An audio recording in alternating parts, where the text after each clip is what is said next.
అష్టాదశ శక్తిపీఠాలు. దక్షుని కుమార్తె సతీదేవి, దాక్షాయని, తండ్రి మాటకు విరుద్ధంగా శివుడిని పెళ్లాడింది.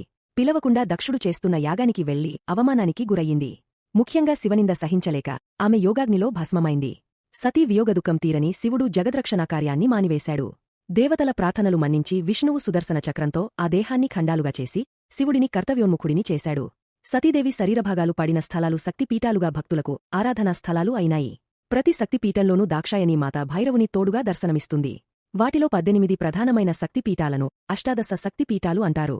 అవి: 1 సాంకరి, శ్రీలంక; 2 కామాక్షి, కాంచీపురం, తమిళనాడు; 3 శృంఖల, ప్రద్యుమ్న నగరం, పశ్చిమ బెంగాల్; 4 చాముండి, క్రౌంచపట్టణము, మైసూరు, కర్ణాటక; 5 జోగులాంబ, ఆలంపూర్, కర్నూలు, ఆంధ్రప్రదేశ్; 6 భ్రమరాంబిక, శ్రీశైలం, ఆంధ్రప్రదేశ్; 7 మహాలక్ష్మి, కొల్హాపూర్, మహారాష్ట్ర; 8 ఏకవీరిక, మాహుర్యం లేదా మహార్, మహారాష్ట్ర; 9 మహాకాళి, ఉజ్జయిని, మధ్యప్రదేశ్; 10 పురుహుతిక, పిఠాపురం, ఆంధ్రప్రదేశ్; 11 గ్యారిజ, ఓయ, ఒరిస్సా; 12 మాణిక్యాంబ, దక్షవాటిక లేదా ద్రాక్షారామం, ఆంధ్రప్రదేశ్; 13 కామరూప, హరిక్షేత్రం, అసోం; 14 మాధవేశ్వరి, ప్రయాగ, అలహాబాదు, ఉత్తరప్రదేశ్; 15 వైష్ణవి, జ్వాలాక్షేత్రం, హిమాచల్ ప్రదేశ్; 16 మంగళ గౌరి, గయ, బీహారు; 17 విశాలాక్షి, వారణాసి, ఉత్తరప్రదేశ్; 18 సరస్వతి, జమ్మూ, కాశ్మీర్.